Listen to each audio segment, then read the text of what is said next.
ఏంటి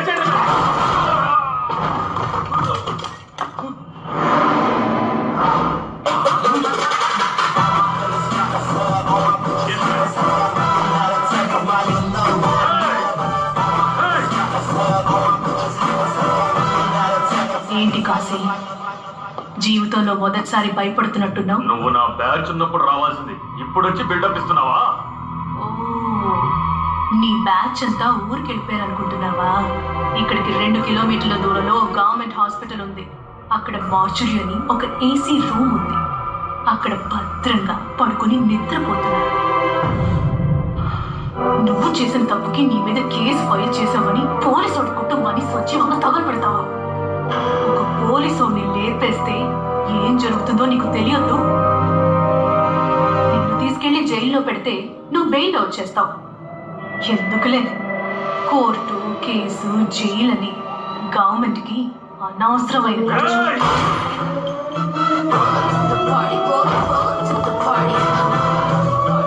కుమార్, కాశీని పాత బస్తీ గ్యాంగ్ వార్ లో లేపేశారని బాడీని మార్చురీకి పంపించండి. Okay madam.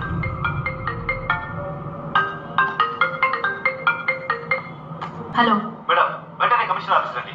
సిటీలో 49 ఏళ్లలో రాబరీ జరిగింది. వాట్? కేవలం 2.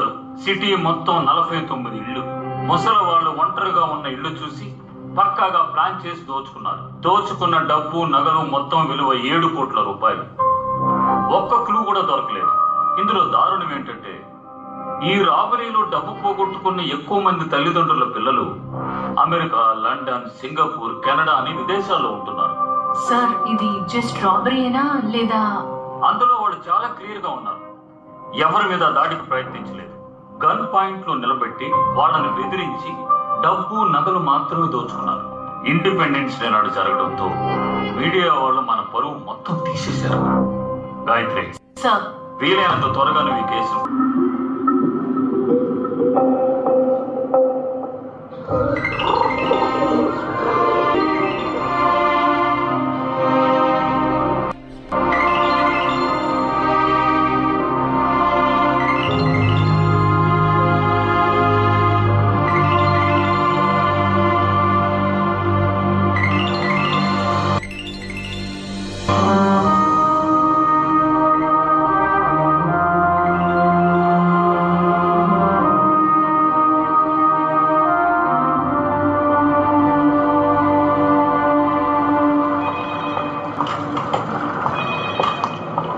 మీరు అనుమానించింది కరెక్టే. Same gang, same robbery. Madam, robbery జరిగింది మొత్తం 49 ఇళ్ళు కావు. బామ్మగారి ఇంటితో కలిపి 50 ఇళ్ళు. బామ్మగారికి గాయం అవడం వల్ల కంప్లైంట్ ఇవ్వలేదు మేడం. ఓ డాక్టర్, ప్రాబ్లం ఏం లేదుగా? ఒక చిన్న మైనర్ హెడ్ ఇంజరీయే. ఎక్స్టర్నల్ బ్లడ్ లాస్ అయింది. అందువల్ల కాస్త అన్కాన్షియస్ గా ఉన్నారు. ఎప్పుడు స్పృహ వస్తుందో ఇప్పుడే ఖచ్చితంగా చెప్పలేం. Otherwise nothing to worry. Thank you doctor. Madam, phone చేయండి మేడం. చంద్ర సార్తో మీరు పడిన గొడవ గురించి ఆలోచించడానికి ఇది టైం కాదు మేడం. వెంటనే కాల్ చేయండి madam, please.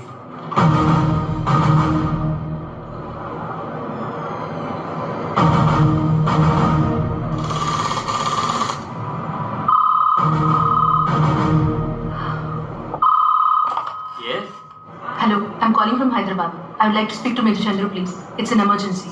He already left for Hyderabad. It's been 7 hours. I guess he'll be there by morning. Okay.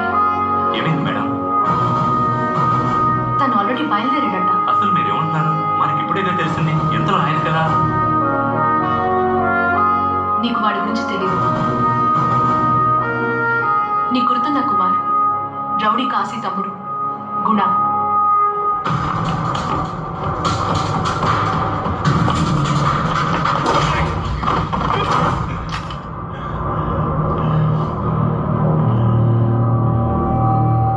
Kashi ఎక్కడ్రా?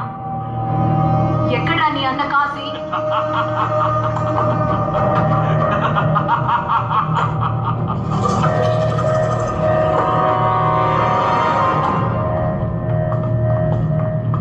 నన్ను పట్టుకోవడానికి నువ్వు ఎన్ని స్కెచ్లు వేశావు. నా మొదటి స్కెచ్కే నువ్వు దొరికిపోయావు, చూసావా? అది గుణాన్ని జాలీగా మాల్కి షాపింగ్ చేయడానికి వచ్చి నిన్ను ఒక డైవర్ట్ చేస్తున్నాడంటే కొంచెం అయినా ఆలోచించడం మానేసి గన్ను పట్టుకుని వచ్చేస్తావా? ఆవేశం ఉంటే చాలు, బుర్ర ఉపయోగించాలి. నేను చెప్ప మధ్యలో వదిలేసి వచ్చేసాం. రా వెళ్దాం. బాసు, ఈ రోజు ఈవిడ ఆఫ్ డ్యూటీ, రేపు ఆన్ డ్యూటీలో మీ పంచాయతీ పెట్టుకోండి. నేనే చాలా రోజుల తర్వాత కలుస్తున్నాను.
పోలీసు, నేను మిలిటరీ. ఇంకోసారి తనతో అనవసరంగా గొడవ పడ్డారని తెలిసిందో కుమ్మడం కాదు, నీ అబ్బ కాల్చి పారేస్తాను. వస్తా. ఇందా వెళ్దాం పద. కరెక్ట్ టైంకి వచ్చావు. మరి నీకు ప్రాబ్లం అంటే చూస్తూ ఊరుకుంటానా? లేపేస్తాను.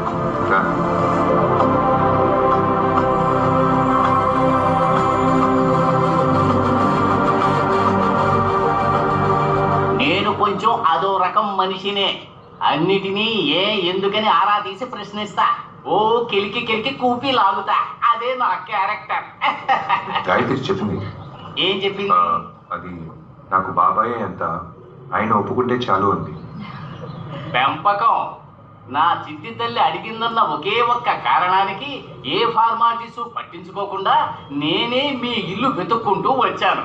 మీరు మీ అమ్మాయి మాకు బాగా నచ్చారు. కానీ ఈ పెళ్లి జరగాలంటే నాకు నచ్చాలిగా. ఇలా మాట్లాడుతున్నానని మీరేమీ అనుకోకండి. ఎందుకంటే నా అన్న, అదే దీని బాబు, పోలీసు, చాలా నిజాయితీగా ఉండేవాడు. ఏం లాభం, ఉండడానికి ఒక్క ఇల్లు కూడా లేదు. నా బిడ్డ వెళ్లే చోట ఎలాంటి ఇబ్బంది పడకూడదు కదా, అందుకే ఇన్ని క్వశ్చన్లు వేయాల్సి వస్తుంది. మీ అబ్బాయి గుణగణాలు లక్షణాలు ఓకేనే, కానీ క్యాష్ ఏమైనా 4 రాళ్ళు వెనకేసుకున్నాడా అని. ఎవరి దగ్గర చేయి చచ్చుకుంటే బతకడానికి కావలసినంత డబ్బులు సార్. మర్యాద గల కుటుంబం. గాయత్రిని కంటికి రెప్పలా చూసుకుంటాను. మర్యాద గల కుటుంబం అంటే 3 తరాలుగా ఈ దేశం కోసం ప్రాణత్యాగం చేసిన కుటుంబం సార్ మాది. ఈ దేశం కోసం ఎంత రక్తం చెందించామో ఆ షోకేస్ చూస్తే తెలుస్తుంది. అందులో ఉన్న మెడల్స్ చెప్తాయి మా కుటుంబం గురించి.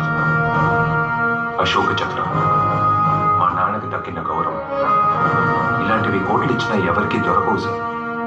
అయిపోయిందా? మెడలుంచుకుని నన్నేం చేయమంటావు చెప్పు. 4 తీసుకోవడానికి కూడా పనికిరాదు. ఏకతో సమానం అనుకో.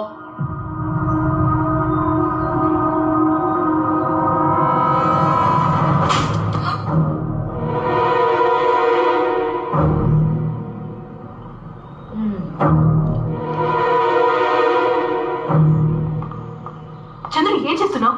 వయసులో పెద్ద అనే మర్యాద లేకుండా నా బాబాయిని కొడతావా? ఎవరు? ఈయన వయసులో పెద్ద పెద్ద మనిషి నేను చెప్పుకుంటే సరిపోదు, దానికి తగ్గట్టు బిహేవ్ చేయాలి. నీ మొహం చూసి ఈయన్ని వదిలేస్తున్నాను. తీసుకెళ్ళిపో. How dare you! ఈయన నాకు నాన్నతో సమానం. క్షమాపణ అడుగు. క్షమాపణ? నయం చంపకుండా వదిలేశాడు. ఆ మెడల్ని ఒక్కోసారి చూస్తున్నప్పుడు మా నాన్న నాతోనే ఉన్నట్టుంటుంది. దాని గురించి తప్పుగా మాట్లాడుతున్నాను. అవును, ఆయన మాట్లాడింది తప్పే. కానీ నువ్వు ఆయన క్షమాపణ అడిగే వరకు నేనెప్పటికీ నీ మొహం చూడను, ఈ ఇంట్లోకి అడుగు పెట్టను.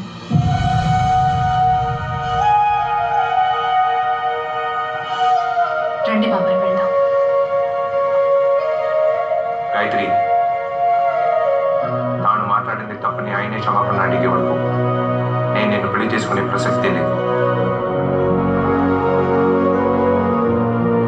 రే, నువ్వు ఇష్టపడిన అమ్మాయి రాతాను. పర్లేదు నాన్న, పెళ్ళి నాకు మా నాన్న గౌరవమే ముఖ్యం.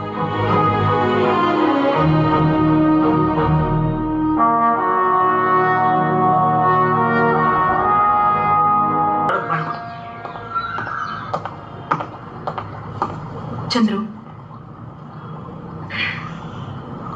నేను నీకు ఫోన్ చేశాను, కానీ నువ్వు ఆల్రెడీ బయలుదేరిపోయావన్నారు. నానమ్మకి ఏం